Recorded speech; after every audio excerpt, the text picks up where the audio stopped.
नमस्कार शेतकरी बांधवांनो, सध्या नांगरटी करून सर्व बहुतांशी शेतकऱ्यांची रानं पडलेली आहेत.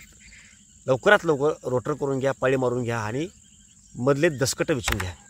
दसकट काय वेचावी त्याचं कारण सांगतो. जमिनीमध्ये माती सोडून जे इतर घटक असतात त्या घटकामध्ये मागल्या हंगामामधील जे काही अनावश्यक अशा किडी आहेत सुप्त अवस्थेमध्ये पडलेले असतात आणि ज्यावेळेस त्यांना पावसाळ्याच्या नंतर एक अनुकूल वातावरण भेटतं त्यावेळेस ते ॲक्टिव्ह होतात आणि आपण जे काही पीक घेतलेलं आहे त्या पिकावरती ते अटॅक करतात. त्यामुळं जमिनीमधील कीड रोग जमिनीच्या माध्यमातून जो पिकावर येणार आहे ती येऊ नये, बुरशींचा अटॅक होऊ नये अशी अपेक्षा असेल तर जमिनीमधील जी घाण असते, दसकटं असतात, काही चिपाट पडलेले असतात, काही गाजरगवत वगैरे असतं जे आपण वाढलेलं असतं पण नांगरटीमध्ये आपण ते पडून जातं, ह्या सगळ्या गोष्टी आपण शक्य तितकं हे लवकरात लवकर काढून बाजूला टाका. त्याचं विशेष असं महत्त्व आहे कारण त्यावरतीच पुढला हंगाम अवलंबून असतो. पूर्वीच्या काळी उन्हाळ्यामध्ये पूर्णपणे रानं काळेभोर करून 2-3 महिने काळेभोर रानं पाळ्या मारलेले राहायचे आणि स्वाभाविकपणे कीड रोगांचा तितका प्रादुर्भाव व्हायचा नाही.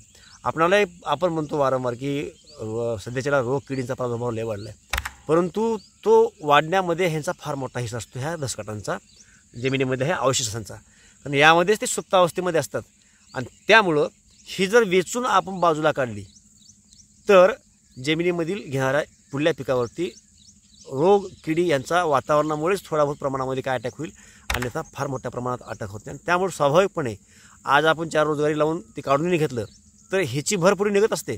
मोठ्या प्रमाणामध्ये महागड्या औषधांचा वापर आपल्याला करायची गरज पडत नाही. कीड रोगांचा प्रादुर्भाव जर कमी असेल तर त्याच्यामुळं त्यावर होणारा खर्च आपला असतो आणि ही दसकट पूर्णपणे मधली घाण हे अवशेष विसून काढल्यामुळं तणावर सुद्धा फार मोठ्या प्रमाणामध्ये नियंत्रण आणता येतं आणि त्यावरला खुरपणीचा असेल किंवा तणनाशकाचा खर्च असेल तो आपल्याला वाचवता येऊ शकतो.